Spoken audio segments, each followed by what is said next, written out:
Buenos días a todos, gracias por venir.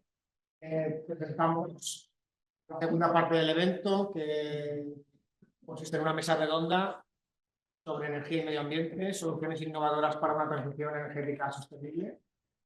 No hace falta hablar muchísimo de este tema porque lo conocemos bastante a nivel de implantación, leemos constantemente todos los días. Es un tema que preocupa no solo aquí en la geografía balear, sino más allá.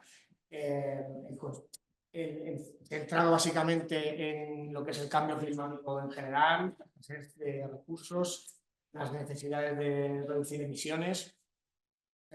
Todo esto hace que se busquen soluciones innovadoras, tanto en energía como en medio ambiente, priorizándolo todo ello por parte de los gobiernos y también, como no, las empresas y los particulares. Baleares y en concreto Mallorca no son ajenas a este reto y se posicionan como una especie de laboratorio ideal para explorar este tipo de estrategias basadas en innovación tecnológica, en sostenibilidad y en eficiencia energética. En esta mesa redonda nos proponemos analizar los principales desafíos, oportunidades, cómo se enfrenta el sector energético a este cambio hacia la sostenibilidad, explorando un poco las soluciones, casos de éxito y las problemáticas en la implantación de este nuevo modelo que nos vamos encontrando en cada una de las ramas de los protagonistas que están aquí hoy con nosotros, ¿no? Paso ya a presentarlos. Tenemos en primer lugar a Marta Pons, que es la gerente del clúster de transición ecológica de las Illes Balears, es ingeniera industrial y tiene una amplia trayectoria en la coordinación de proyectos de innovación y sostenibilidad. A mi izquierda tenemos a Joan Grande, que es director general y cofundador de Ser Avanzados, y es especialista en electrificación, en movilidad eléctrica y en desarrollo de parques fotovoltaicos.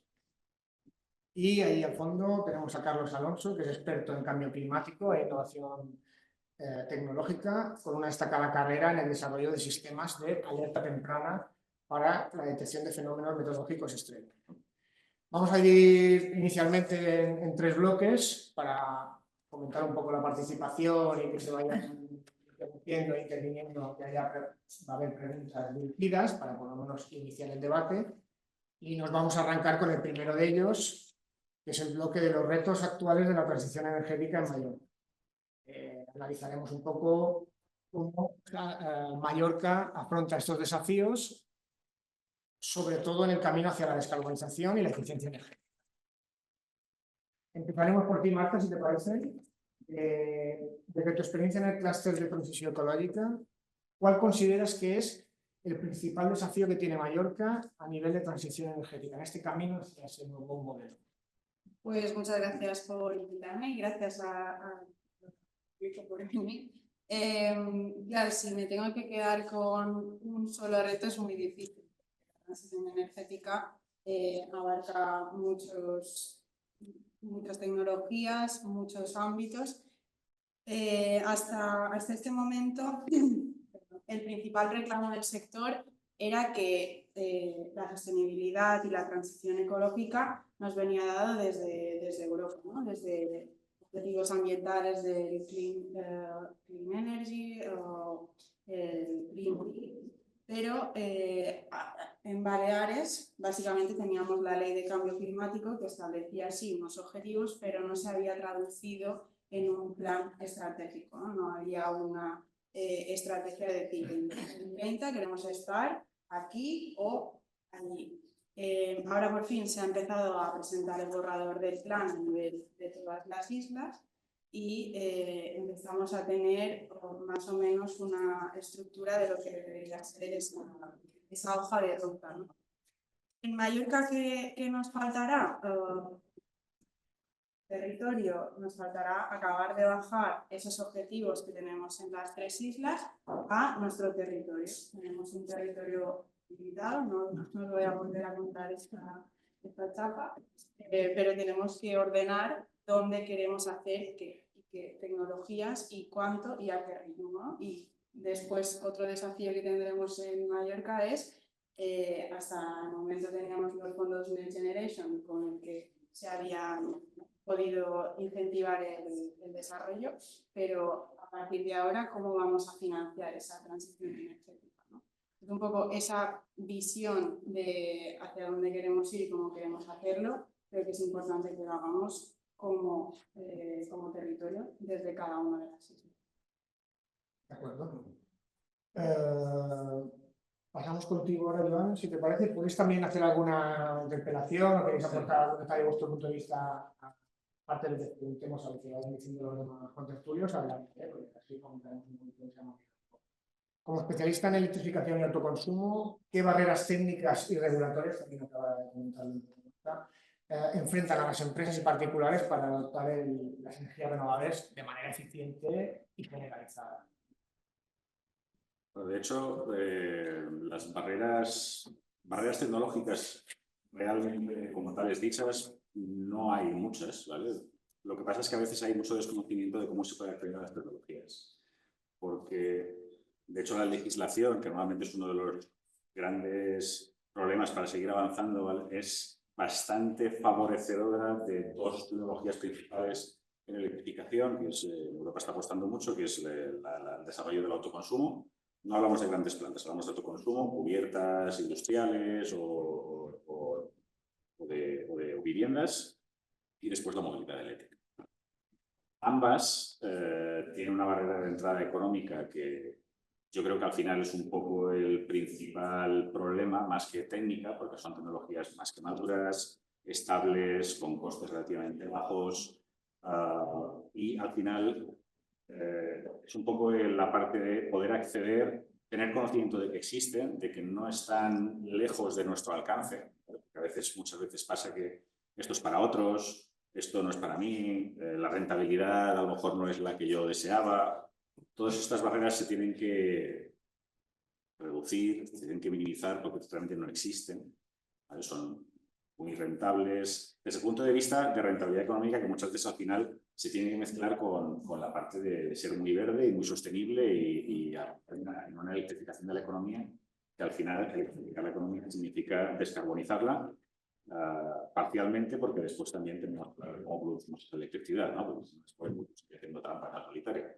Pero realmente las barreras de entrada no son tan grandes, la tecnología existe, es madura y está en un momento ya de capacidad industrial muy elevado, con lo cual lo único que tenemos que hacer es informar adecuadamente de todas las herramientas que hay a disposición de las pequeñas empresas y de los particulares, que son muchas, que la barrera de entrada no es tan grande como puede parecer y simplemente es ponerse las pilas y ir a por ello, ¿no? Hay un punto que siempre hablamos de sostenibilidad, electrificación, ser muy verde. Europa, en concreto, ¿vale?, cuando habla de ir hacia una descarbonización de la economía, tiene que hablar de una soberanía energética, ¿vale? Porque a veces nos olvidamos de ese punto. Usamos combustibles que ni tenemos ni podemos producir. Dependemos de terceros. Ahí entra la geopolítica y no vamos a hablar de geopolítica, que ya todo el mundo lee el periódico más que eso. Pero cuando te cuentan usando tecnologías accesibles, sol, viento, biomasa, hidrógeno renovable, ¿vale?, puedes desconectarte de aquellas tecnologías fósiles que además son más contaminantes y que además no tienes en ninguno de los países europeos en cantidades como las necesitamos, pues tiene mucho más sentido poder atacar hacia ese punto, ¿no? O sea, también nos hace más libres y menos dependientes de terceros. Ahora iremos con Carlos, que también me hace saltar una duda, una cuestión que ya la tengo yo de serie, por desconocimiento, entiendo, desde antes de venir aquí, pero si resulta que es muy efectivo, que no está tan lejos tecnológicamente del alcance de la gente, podríamos pensar que hay unas palancas difíciles de mover, que esas son las que hay que superar, que son las de los lobbies con tendencia, con tradición energética de otro tipo, que a los que no le interesa que llegue tanto ese mensaje al público en general tan claro, porque no se me ocurre otra manera más fácil que la de comunicar vía administración pública, haciendo campañas, haciendo inversión, pero es muy fácil poner una placa solar en tu casa, que no pasa nada, que se va a reducir, que compras cuando tenemos un coche eléctrico de instalación de casa de cargador, por ejemplo. Estoy simplificando mucho. ¿Creéis que hay una distancia, también te lo preguntaré luego aquí, pero creéis que hay una distancia los dos, de la realidad con respecto a lo que de verdad se quiere aplicar? Es decir, que los gobiernos están muy concienciados de la administración pública, pero hay una barrera difícil de salvar ahí, ¿o no? Yo es que no estoy muy de acuerdo en que no haya barreras en la normativa. No tanto en la norma en sí, sino en cómo lo aplican algunos técnicos del ayuntamiento, cómo se están tramitando los expedientes, cómo se están resolviendo pues, todos los trámites, porque tú al ciudadano no le puedes decir, vamos a iniciar un proceso, ¿no? Te vamos a pedir una subvención, te vamos a hacer la legalización y que luego esté 2 años sin una respuesta de cómo está yendo mi subvención. Al final yo he invertido un dinero esperando a que me lo devuelvan, que levantar unos pagos, de cómo se va a gestionar. No es todo tan fácil y tan bonito. De hecho, nosotros hemos hecho un proyecto en colaboración con otras islas europeas en el que les hemos pedido a nuestros socios decirnos dónde estáis encontrando esas barreras en la normativa y vamos a comparar qué están haciendo en otros países europeos. Y hemos visto que en otros países europeos el almacenamiento está mucho más especificado, no tienes una normativa a propósito para que no haya incertidumbre ni interpretaciones raras por parte de técnicos. Hay cosas en las que podemos trabajar desde Baleares y inspirándonos en otras islas, en otros territorios que están quizás más avanzados. Respecto a lo de los lobbies que van en contra, yo creo que en Baleares hemos sido referentes con la ley de cambio climático que salió en 2019. Fue una de las primeras comunidades autónomas que hizo una declaración como esa, ¿no? Es decir, yo quiero ir a por la transición energética y cambio climático y por el momento diría que estamos en el camino. Un ejemplo muy claro, la café.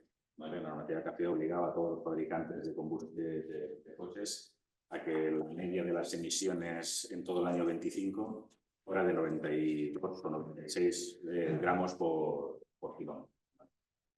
Han conseguido que ya no sea en el 25, sino que esa media se calcule del 25 al 27. 25, 26 y 27. Bueno, han conseguido retrasar 2 años, lo que les era muy lesivo, aduciendo que no se habían preparado bien, que eso va en contra de la industria automovilística europea, que obviamente está en desventaja con la industria automovilística china, porque está muy por delante que nosotros en coche eléctrico, o con Tesla, que es el otro gran exponente del mercado, ¿no? Entonces, sí, claramente hay ejemplos claros de que hay un lobby potentísimo que está trabajando.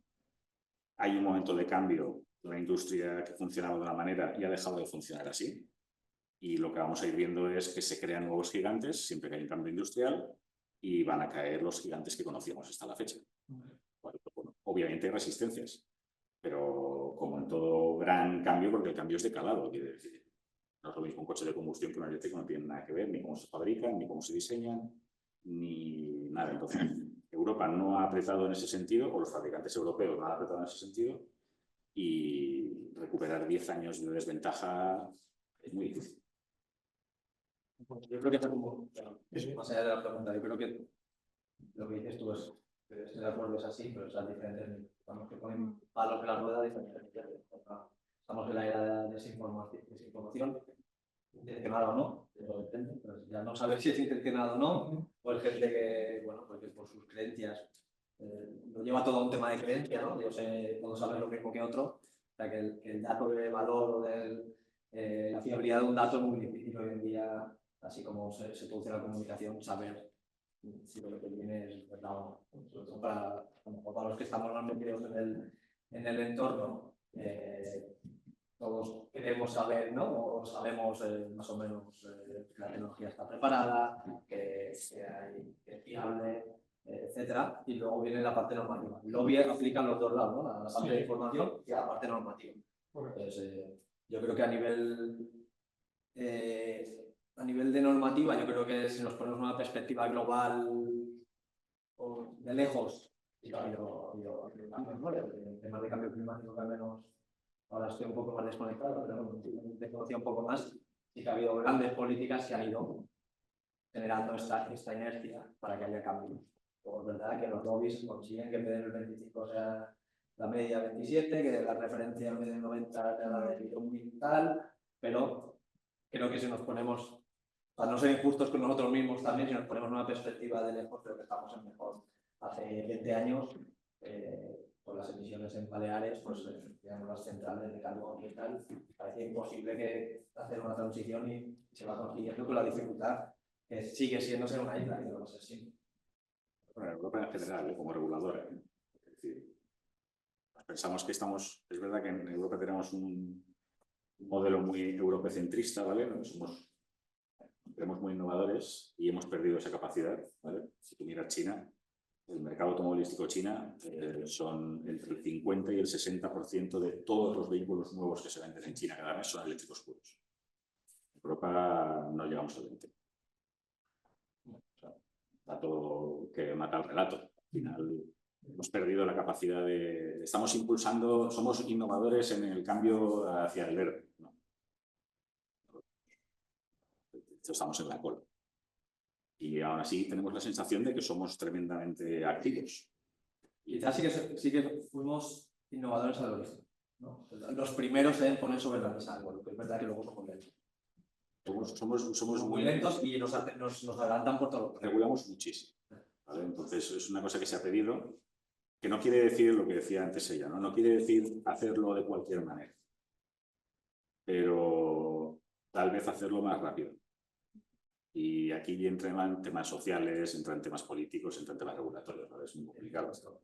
Pero realmente nos tenemos que quitar el polvo de encima un poquito porque no estamos a la velocidad que los acontecimientos necesitan.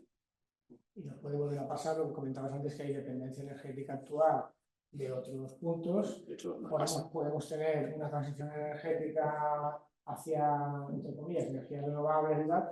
Pero una dependencia en comprar producto exterior, pues ya sea de China o Tesla, y nos puede volver a pasar a nivel, digo, europeo, eso acabe pues, en el encarecimiento del final, de la energía o del producto de consumo, porque haga retrotraerse a la gente y decir, bueno, yo no doy el salto al vehículo eléctrico porque como no hay un europeo cercano económico, pues si me compro un coche, no sé los chinos cómo están de precio, supongo que también están a la baja.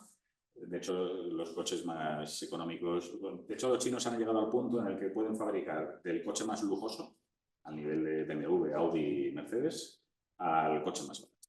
O sea, pueden fabricar lo que les dé la gana. Pueden comprar todo el mercado, ¿no? Vale, de hecho, hay marcas en España, por ejemplo, Xpeng es una marca de lujo, Polestar es una marca de lujo que hacen coches maravillosos al nivel de cualquiera de los de lujo y después tienen coches más sencillos con precios que van desde los 18.000 hasta los 25.000 euros en eléctrico puro. Entonces, tienen la capacidad, tienen una ventaja muy grande, es que su mercado natural es de 1.400 millones de personas, entonces cuando salen de China son gigantes. ¿Vale? Cosa que en Europa no pasa. ¿Vale? En Europa viven 350 millones de personas y el mercado interior que tenemos es el que tenemos. ¿Vale? De hecho, Europa, el sector automovilístico europeo vive de la exportación. ¿Vale? Pues si nos estamos en movilidad. ¿eh? Pero China ha llegado al punto en el que son capaces de fabricar desde, ya no son solo la cosa fea, pequeña, mala, ¿vale? Están al mismo nivel. De acuerdo. Relacionado un poco con lo anterior, hablando de innovación y de tecnología, servicios de sostenibilidad, dentro de las nuevas tecnologías aplicables al día a día que se pueden implementar en la búsqueda de la eficiencia en recursos y en la gestión de recursos y la reducción de emisiones, tú mismo, Joan, empezamos y luego seguimos por Carlos y por Marta. ¿Cómo ves el papel que juega la movilidad eléctrica y el autoconsumo en la transición dentro de Valencia? Es decir, ¿en qué punto nos encontraríamos ahora? Antes de un 20%, te referías a toda España. No, de hecho en España no llegamos al 10. No llegamos al 10. De hecho, los países del sur de Europa son los que más retrasados están, excepto Portugal, que nos adelanta por la derecha, por la izquierda, con casi un 25. De Francia está en el 20 más o menos y según vamos subiendo va subiendo la penetración hasta que llegamos a Noruega, que son 100% eléctricos, ¿no? Ya se han pasado el juego y ya han llegado a otro punto, ¿vale? estamos muy en la cola. Baleares no está mejor que el resto de España, quiere decir, no estamos siendo más proactivos. Y aquí siempre está la pregunta, ¿no? Es que no tengo sitios donde cargar, no hay que saltar su huevo la gallina, ¿no? O sea, tiene que haber demanda o tiene que haber una infraestructura de carga maravillosa para cargar. Pues al final, realmente, creo que es más un tema de que cuando se prueba un eléctrico, ¿vale? Compañeros aquí que tienen eléctrico hace tiempo ya, te das cuenta de que cuando conduces un combustión estás conduciendo una cosa posible. Es un tema de sensaciones, es un tema de... o es una cafetera, ¿vale? O es un aparato tecnológico, porque un coche eléctrico es como un móvil con ruedas, ¿no? Mucha sensórica, muchísima tecnología, ¿no? Entonces, es verdad que la barrera de entrada económica es importante, que siempre hay que tenerlo en cuenta, ¿vale? Pero también es verdad que el 90% del costo de un vehículo eléctrico es a la adquisición. Después no hay costes recurrentes prácticamente y además el combustible es verdad que puede ser muchísimo más barato. Entonces, bueno, al final yo creo que hay un poco de que la gente poco a poco, cada vez hay más coches, de hecho lo vemos en la calle, cada vez vemos más coches eléctricos. El mercado va hacia allí, no porque Europa lo diga, sino porque a nivel mundial está pasando, ¿no?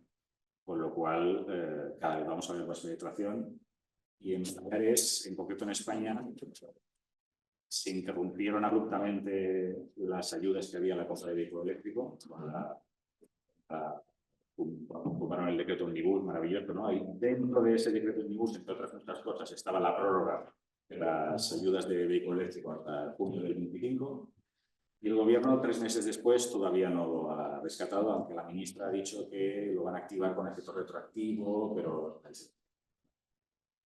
A cambio, sin embargo, marzo seguramente sea el mejor mes en ventas eléctricas de la historia en España, sin ayudas, por lo cual indica que realmente hay una parte de la gente que ya directamente apuesta por movilidad y que no depende el cambio de una subvención ni de que te hagan una ayuda o de una subvención que llega al cabo de 3 años, si es que llega, ¿vale? Entonces, realmente sí que se está produciendo el cambio, pues que cuesta. Y necesitamos apostar. Yo creo que falta un poco de comunicación y concienciación, más allá de es que este coche es muy caro o es que esto, explicarlo bien, porque después cuando lo pruebas en movilidad eléctrica, la verdad es que... Y la estructura de recarga en Baleares es realmente maravillosa. O sea, tenemos puntos de recarga, de hecho somos la comunidad en España que tiene el mayor número de puntos de recarga per cápita. Con lo cual no tendríamos que tener problemas para recargar, de eso los usuarios de vehículo eléctrico no lo tienen. Si me surge una duda con respecto, no sé si antes lo presentaba Carlos en toda esa información, claro, que hay una información en las redes sociales que han construido, incluso hasta vienen tan presentadas en un supuesto perfil medio periodista científico, que generan dudas. Por ejemplo, y había una de estas que caímos en Instagram hace semanas y lo comentábamos con algunas personas conocidas. ¿Cómo se va a implementar el coche eléctrico en España si no sé qué porcentaje de la población vive en Colmena, que no tiene parking privado, es decir, que toda la parte de la coche en la calle? ¿Cómo barriadas de estas que se distribuyen así por 30, 40 de habitantes, cómo pueden implementar un coche eléctrico sabiendo que eficientemente van a poder tener un punto de carga debajo de lo pregunto, lo que queráis. ¿Cómo creéis que eso es un bulo? ¿Forma parte de la estrategia esta de la desinformación salvaje que impregna todo, cualquier ámbito? Yo luego haré una pregunta y ya te contestaré eso. Vale. Y bueno, te pregunto a ti, Marta. Yo creo que a pesar de que tenemos muchos puntos de recarga, todos somos conscientes que necesitamos aumentar el mantenimiento de esos puntos, que funcionen mejor, que tú puedas tener en un mismo punto, en una misma aplicación, todos los cargadores disponibles que estén en la calle, que sean de acceso público y saber si funcionan o no antes de trasladarte hasta el punto. Y creo que el Instituto Balear de la Energía está trabajando en ello. Acaba de contratar a otra empresa para ese servicio de mantenimiento y yo espero que con esas pequeñas acciones, que no son pequeñas para nada, que necesitamos mucho dinero para llevarlo a cabo, pero que con esas acciones se empiece a sociabilizar, a entender que hay cargadores en las calles que funcionan, que no necesitas tener el cargador dentro de tu cochería, de tu garaje para poder hacer una carga. De hecho, bueno, pues hay en supermercados con los que te puedes ir a hacer la compra y mientras está cargando el coche, o en los centros de FAN, Festival Park, existen y funcionan. Y con esos pequeños pasos yo espero que esa desinformación, esos bulos fáciles y virales que de repente salen en nuestros móviles, empiecen a reducir su fuerza. Haciendo, simplemente dejar de contar con palabras y decir, no, pues es que yo delante de casa tengo un cargador y funciona. Y ese es el mensaje. Yo creo que además lleva asociado un cambio en la movilidad. No solo es cambio de vehículo para hacer lo mismo. Pero eso, cuando lo pruebas el vehículo, también la manera de conducir, también me pasó la primera vez, ya lo plantea de otra manera, ¿no? Ya es, a ver si ahora un poquito, no sé qué, no sé cuánto, lo enfoca de otra manera. Y yo creo que eso, la introducción del vehículo eléctrico tiene que ir asociado a un cambio en nuestra mentalidad en la movilidad. Dicen, viven ahí, pero bueno, pues hay que plantear dónde vas a cargar. Si se tiene que mover en coche, supongo que luego están trabajando en otro sitio también. Difícil es que sean infraestructuras mínimas públicas, que aquí en Baleares, lo que has dicho, creo que no estamos mal. Supongo que si hay más, pues seguirá mejorando. Pues tienes que planificar un poco el tema de planificar. Pasar de la gasolinera, ¿no? Que es, bueno, 500 kilómetros de gasolina, otro concepto. Otro concepto de buscar un enchufe, que hay más enchufes, tiempos más cortos y planificar. Aprovecho que quedo contigo para preguntarte también, Carlos, el ejemplo de los sistemas de alerta temprana son un ejemplo de innovación que tú dominas a la perfección. ¿Cómo pueden estas tecnologías utilizarse en Mallorca para mejorar también la gestión de recursos hídricos o energéticos desde tu punto de vista, desde tu conocimiento, y un poco cómo se podrían aplicar a eso, a una gestión eficiente?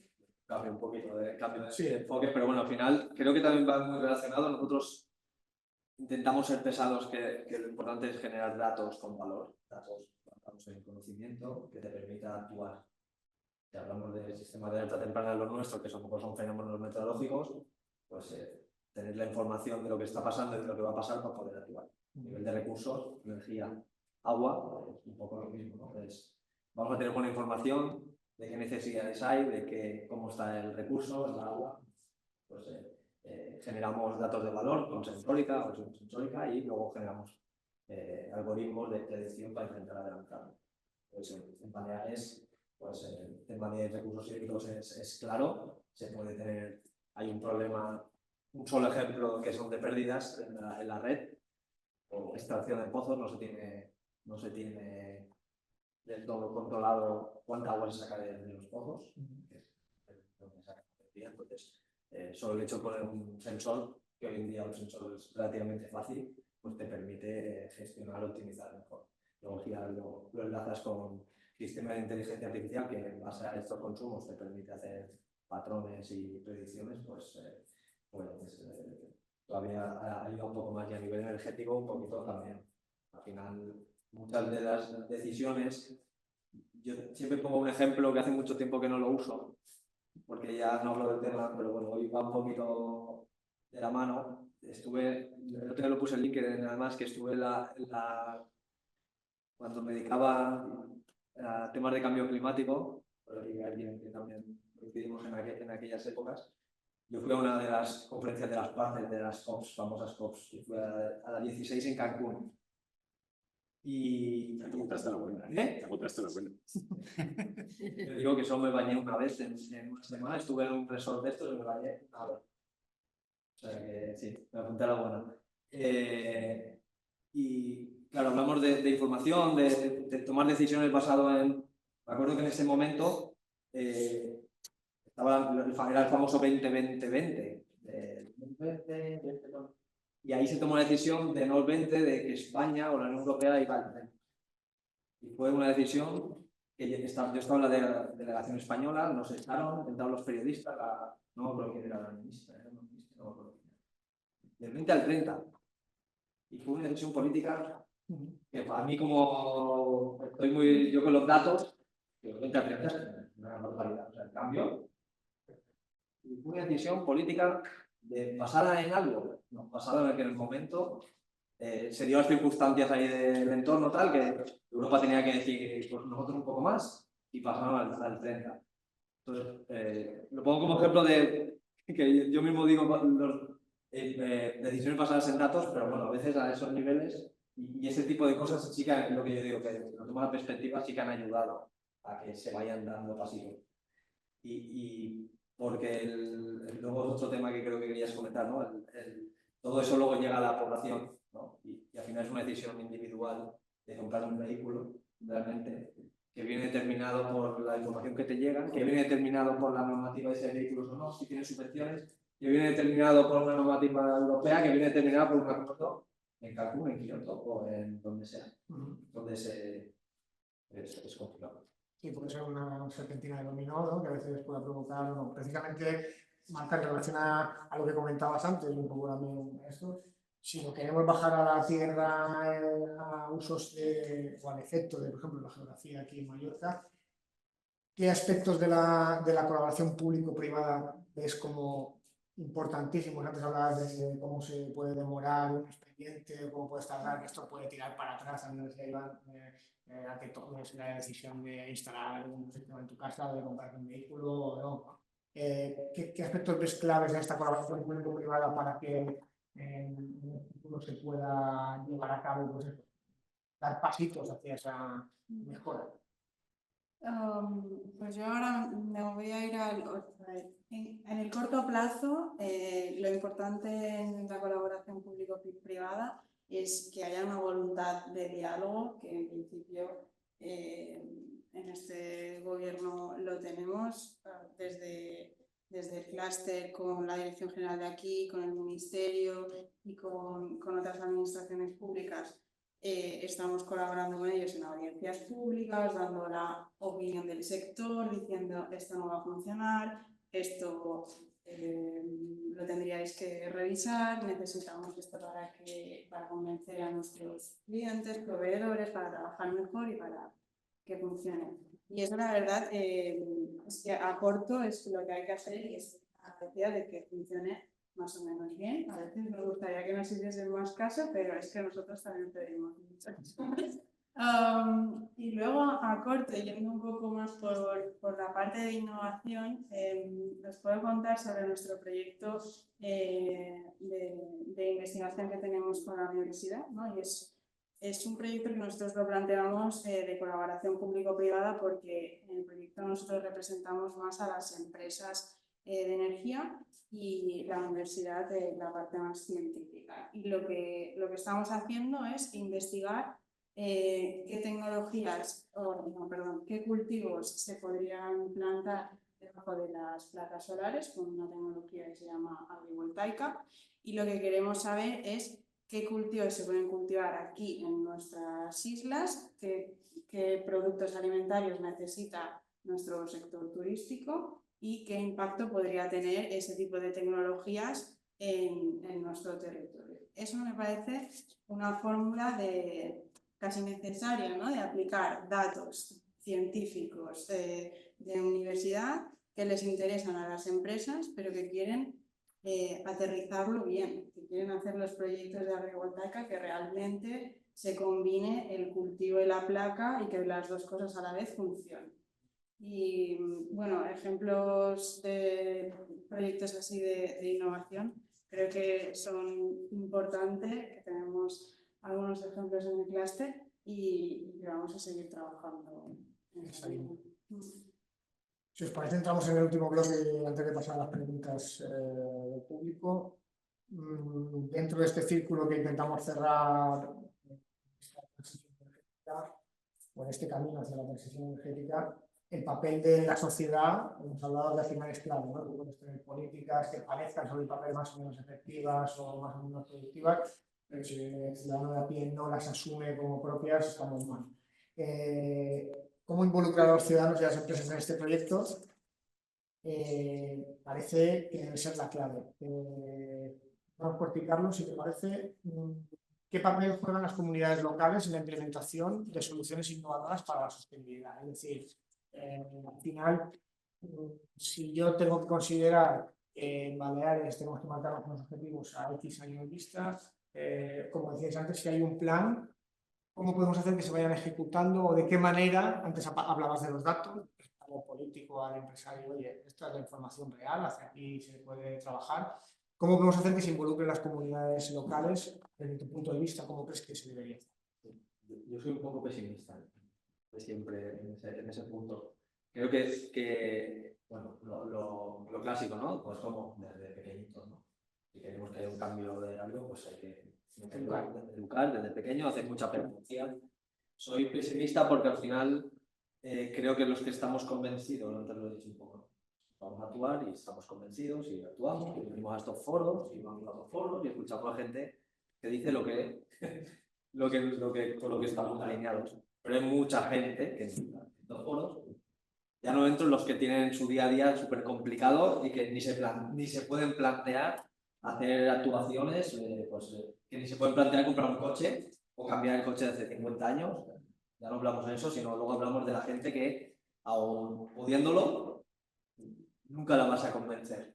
Entonces, ahí siempre tengo la parte del individuo súper importante y es verdad, y creo que haciendo pedagogía todo podemos mejorar y tiene que llegar la información, pero por una parte soy pesimista porque creo que hay un grupo grande, y creo que últimamente hasta es más grande, de gente que que no se va a conseguir.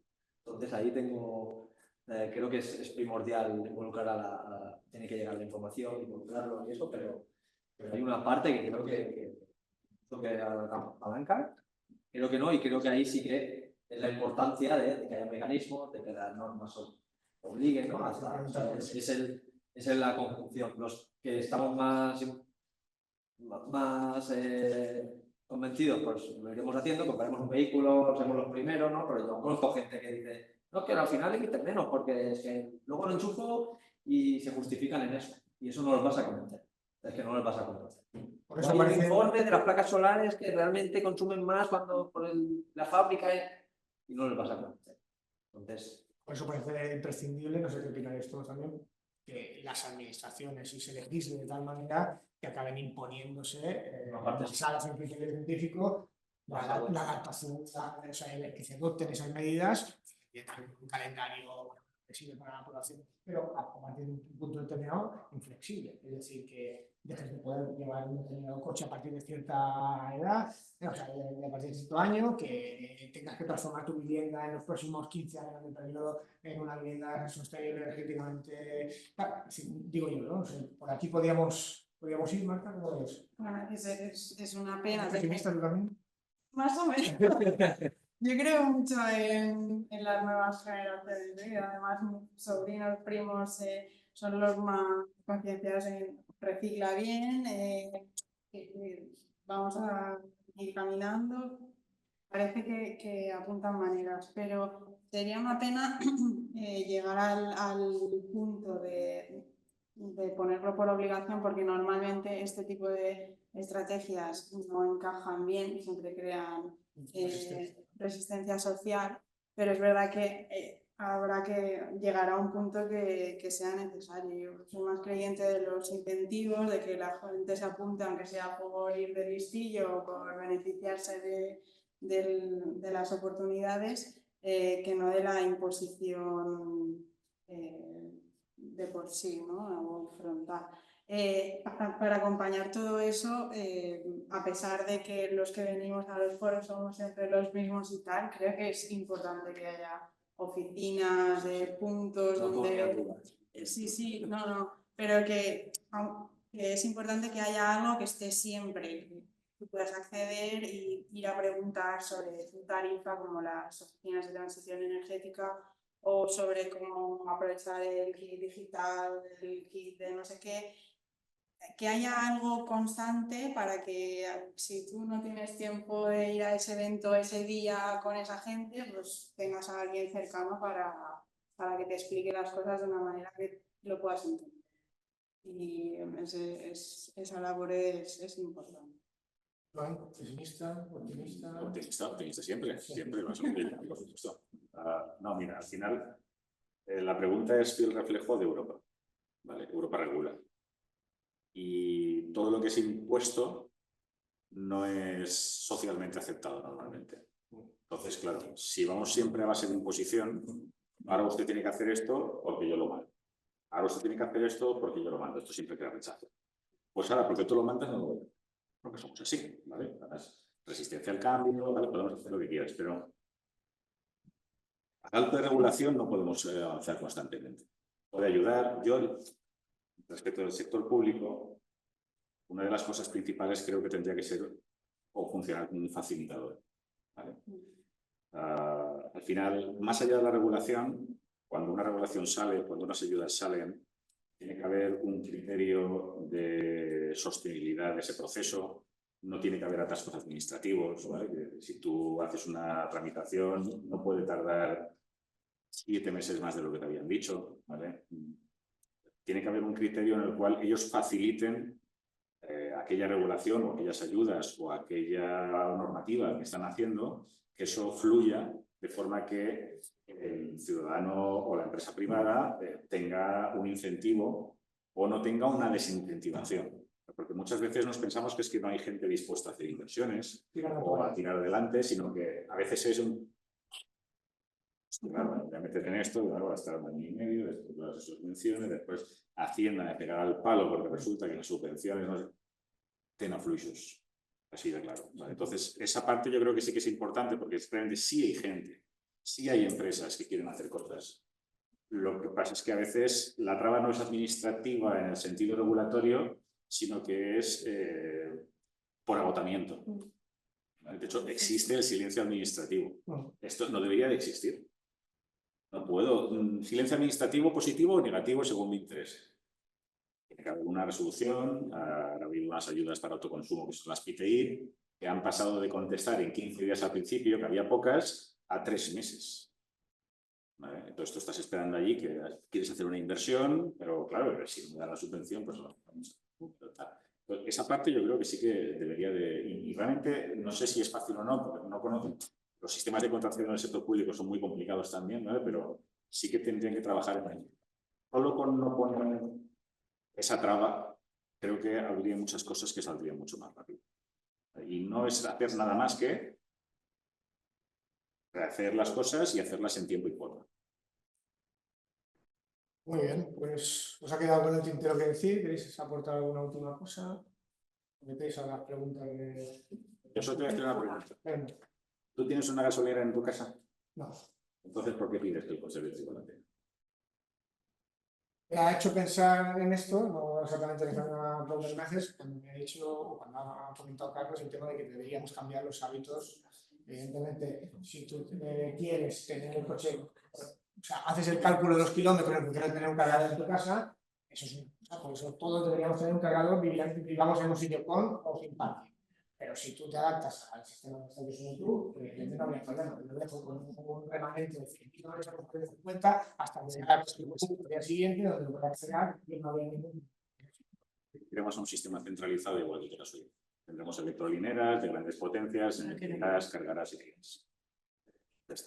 Este bulo que está circulando o esta campaña contra, ya digo, yo sin buscar, bien, incluso oigo el debate, es decir, y será por asumida que el que lo ve, claro, es que, pero Luis, ¿cómo vas a tener tú un cargador si en España vives en mitad? El 85% de la gente que vive en España no tiene acceso a un parking. 85%. Sí. Entonces, pues, bueno, no es planteable el sistema de poner un cargador. Claro. Está el sistema de electrolinera centralizado, tú irás a cargar y te irás como haces con la gasolina. Pero le pedimos, vamos al modelo de transición, ¿vale? Y poco a poco se van a hacer. Una cosa a la nueva tecnología que no le pedimos a la vieja. Es cierto. Bueno, ¿queréis hacer algún tipo de pregunta, alguna cuestión, plantearle a los compañeros de la mesa? Bueno, no, molt interessant el que deies i m'ha fet gràcia el comentari que ha fet en Carles, que quan xerràvem de 2020 era el 2010. I clar, llavors el canvi climàtic era una cosa de futur que no ens acabem de creure. Però ara, no sé, el 2016 vam tenir lo de Sant Llorenç i almenys això, pues, era una cosa que sortia de tot, de la brutalitat que hi va, però és que lo de Sant Llorenç va quedar curt en lo de la Dana de València, no? I per què dic això? Perquè pareix que Europa ens imposa uns objectius, a més Balears forma part del pla pilot de descarbonització, o sigui que la gent no se'n dona compte de la paraula, o sigui, descarbonitzar tota l'economia de Balears al 2030, d'aquí 5 anys. I la gent, doncs clar, té les notícies, és que té una repulsa cap a aquesta descarbonització, o sigui, hi ha plataformes en contra de projectes de renovables, però no només en rústic, sinó en urbà, no sé, l'altre dia una clienta volia posar autoconsum a una casa a Valldemossa. De facto, a Valldemossa està prohibit posar autoconsum, vull dir, és un ajuntament. De facto no. Vull dir, hi ha una normativa específica al respecte per temes estètics, però és una normativa, no és l'Ajuntament que no ho vulgui. Sí, podríem xerrar, però... És com lo de ser... Per això dic de facto. Però no és de facto, vol dir normativa al respecte en determinats municipis. Sí, però... Jo soc l'Ajuntament de Valldemossa, li vaig proposar la solució d'això. Sí, però... Bé, no, era tall d'exemple. El que jo volia dir amb això és que és com si estigués deslligat el tema dels objectius de renovables i de descarbonització en la realitat del canvi climàtic. O sigui, si el 2010 no sabíem, no ens acabàvem de creure el canvi climàtic perquè no el teníem aquí, ara el tenim aquí. Jo crec que ens ha sorprès fins i tot en la gent que ja estava una mica al cas dels efectes i de la virulència i de la magnitud, i així tot encara no acabem de lligar que una cosa és per contrarrestar l'altra. No sé, alguna cosa està fallant en els... Tu realment estàs convençut que tot això que està passant és per canvi climàtic? Jo crec que sí. Per això falta... Llavors, si tu no tens la percepció de que això que passa és per canvi climàtic, no tens cap necessitat de descarbonitzar. Per això jo deia que està fallant. Jo crec que... És el que dèiem, vol dir, directament, si no creiem en la causa, no conjugam en les conseqüències. Es lo que te iba a decir a ti. Estaban llamando a la puerta ahora. Però independentment d'això, si tu creus o no tu creus, hi ha tecnologies que directament... Jo sempre dic que les motivacions no són importants. Les importants són les conseqüències. Si tu tens una motivació per ser superecològic, perquè t'agrada un cotxe de 1.020 cavalls, que és la model S Play, doncs fantàstic. La teva motivació quina és? Que vagi molt ràpid. Colla, que fas un patró elèctric. Molt bé. L'altre se comprarà perquè no sé què. La motivació no és l'important. La conseqüència sí. Perquè us fa avançar al final. Al final, de vegades hem de trobar també el botó de totes les persones o de tots els col·lectius que no tots seran el mateix botó. Hi ha gent molt compromesa amb el canvi climàtic, hi ha gent molt compromesa amb les comunitats energètiques, hi ha gent molt compromesa amb les cooperatives agrícoles. A cada un d'aquests hem de trobar el seu botó. Quina és la teva motivació per fer això? Això és un poc, jo crec que és la gran feina que tenim ara. No hem trobat la motivació de tothom. Els early adopters, els primers, no necessiten motivació. Són uns motivats. Som uns motivats. Ja directament, ens fiquem més de matí i volem saber-los. Fantàstic. Ara, els altres, que no s'hi sequen motivats, hem de trobar quina és la seva motivació. I això és el que hem dit, que al final és un tema social, però no és per imposició, és perquè hem de trobar el que li pica a cadascú. I quan ho trobes, a muerte. Aquesta és la clau de la transició. Però no hem trobat el botó de tothom. De moment hem trobat el botó des que no necessiten botó. Ara comencem a trobar de l'autoconsum molta gent que ho fa per motius econòmics. Principis per aquest motiu, no? Bueno, perfecte, per inclús subvencions surten els números per nivell empresarial, tu fas un quadre de fluxos de caixa a 15 anys i i dius, ostres, tot això m'ha d'estalviar? Sí, t'ho deia, com començam. És fàcil de rompre en aquest sentit. Hem de trobar les motivacions i això és un tema entitats com és Cluster, que són un poc agnòstiques de beneficis, sinó que cerquen un poc el diàleg i posant d'acord a tothom, és important perquè són els que realment han de trobar els botons, el que deia abans, això no ho facis perquè no funcionarà, però ho podem fer d'aquesta altra forma, anem a cercar aquest col·lectiu que està molt compromès, però a canvi formen part d'aquesta plataforma de renovables, sí, però així no. Què els passa a aquests senyors? Quins són els seus problemes? Perquè diuen que sí, estan renovables, però així no. S'altre xerrava una poblera, que tenen aquell trull amb l'Spark, i jo conec el propietari d'Spark, conec el que fa la suposició, conec el Valda, i tots tenen la seva opinió. Hem de desenvolupar aquest parc? Jo crec que sí, perquè necessitem tirar endavant, però per què diuen que no? Quines són les seves motivacions? És un tema de sentiments, és un tema crític, perquè estem posant damunt d'un jaciment arqueològic. No hem trobat la motivació, no ens preocupa la motivació dels altres, ho volem imposar.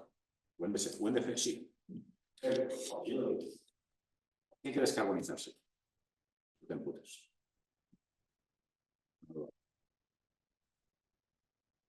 Entonces ja entenc que el gran problema és arribar a tots els perfils possibles i la solució és la que ell diu que és des de petits i aquí els tenim tots junts a l'escola. Hi ha un tema d'educació molt important, però encara així tots hem tingut una educació bastant homogènia, pues cadascú de millor des de son pare i de sa mare. Però jo crec que tothom és convencible quan tothom li explica les coses ben explicades, la gent les entén. El que passa és que a Ventura no invertim el temps necessari en explicar les coses com cal. En el moment tot plegats. I des de baix és molt important, vol dir, feines, xerrades.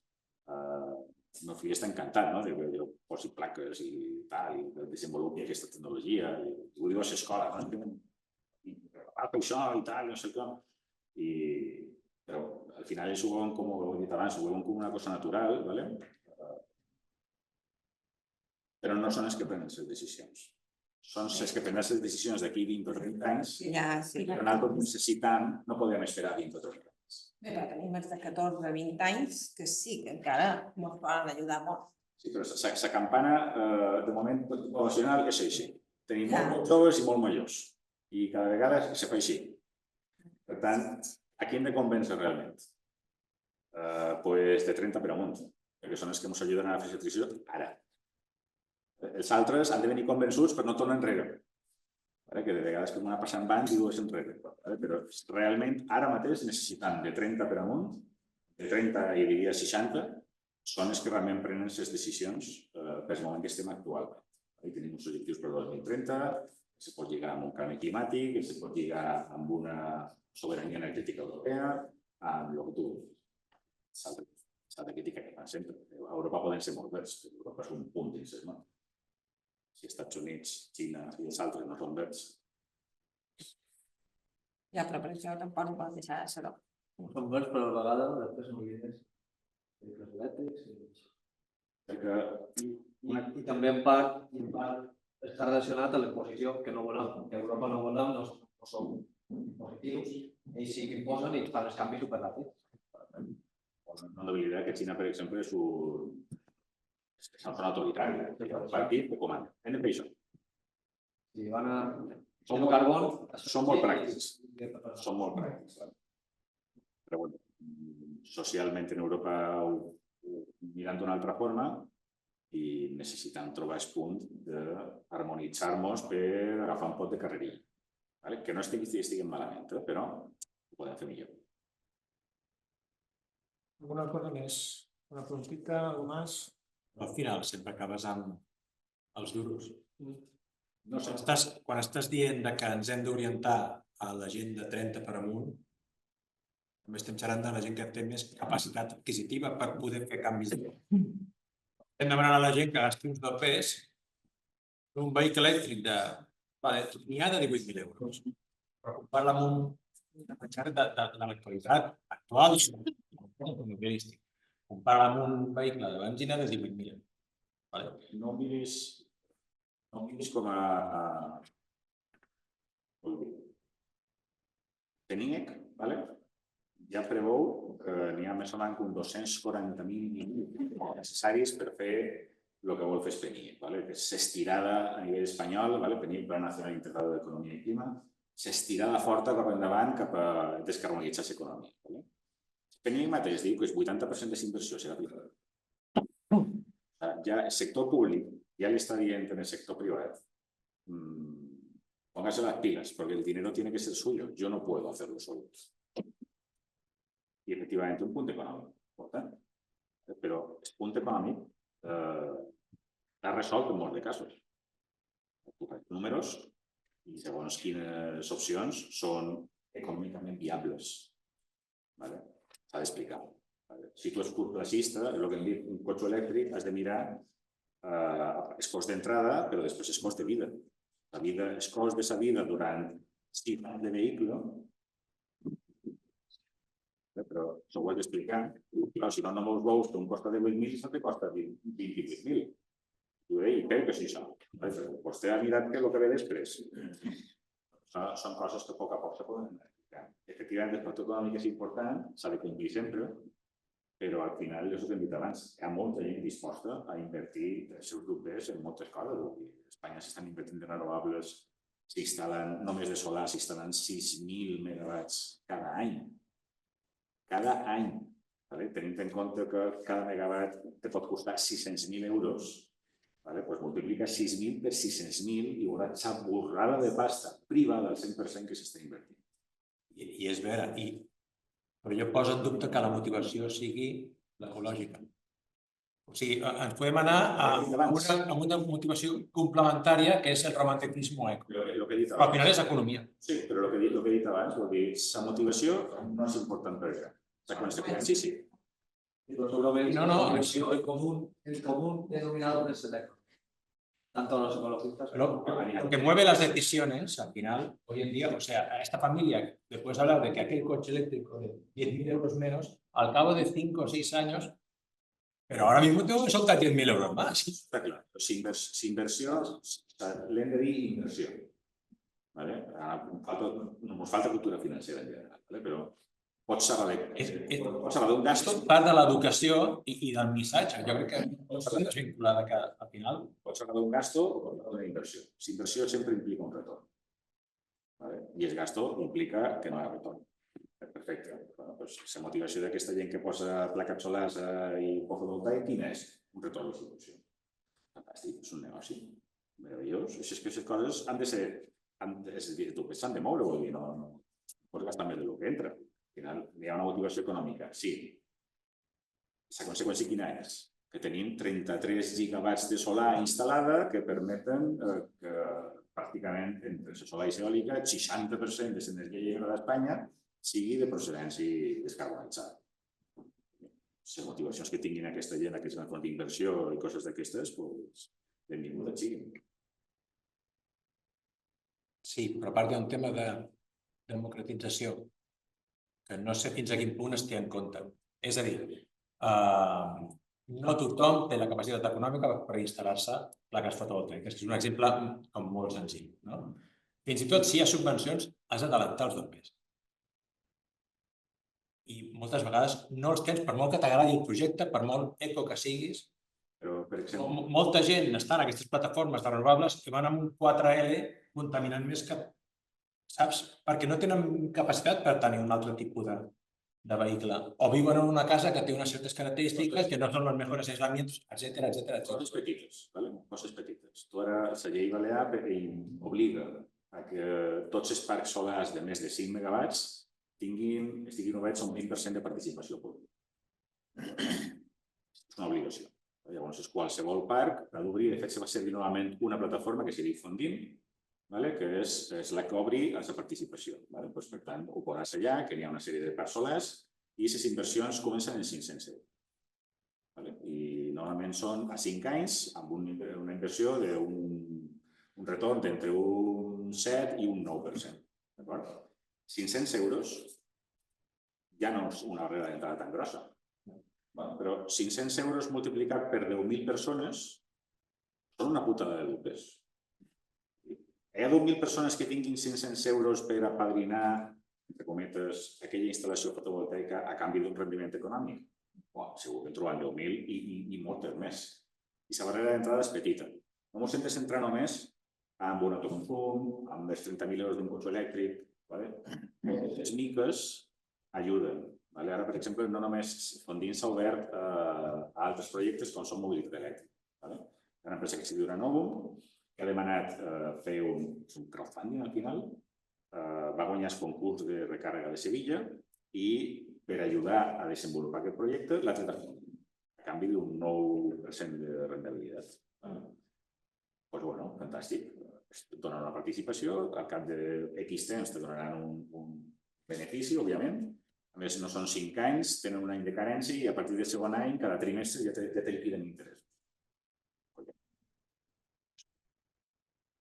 Existeixen petites coses que podem fer tots i que no impliquen que tot hagi de sortir de la nostra butxaca, sinó que podem participar, plataformes participatives, és Generation KW de Som Energia, és una coparticipació en Fondint se pot fer i a més la participació d'aquest parc és soci majoritari a Endesa, però tu pots ser soci minoritari i t'asseguren una inversió. Existeixen moltes opcions de col·laborar en la transició a l'abast de tothom. S'han d'explicar. Molta gent no sabrà ni el que és Fondint, ni el que és un parc fotovoltaic, ni que tan sols pot treure un profit d'un parc fotovoltaic. I potser hi ha un 7 o un 5 o un 9, hi hauria molta gent. La mínima normalment ho podeu consultar, és Fondint acaba amb 2 Cs. Entre un 7 i un 9%. I és a 5 anys, vol dir, no és una cosa com un pla de pensions que has d'estar allà. No, és... Això tampoc és el que dèiem antes. La gent que ho sap...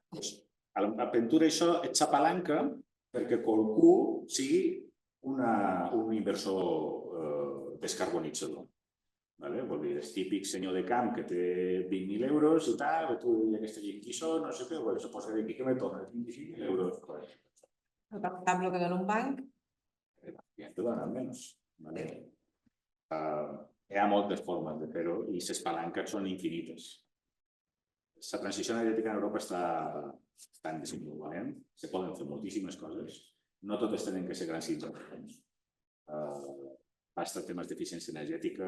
No han xerrat d'escaes, però són una fantàstica eina per fer eficiència energètica.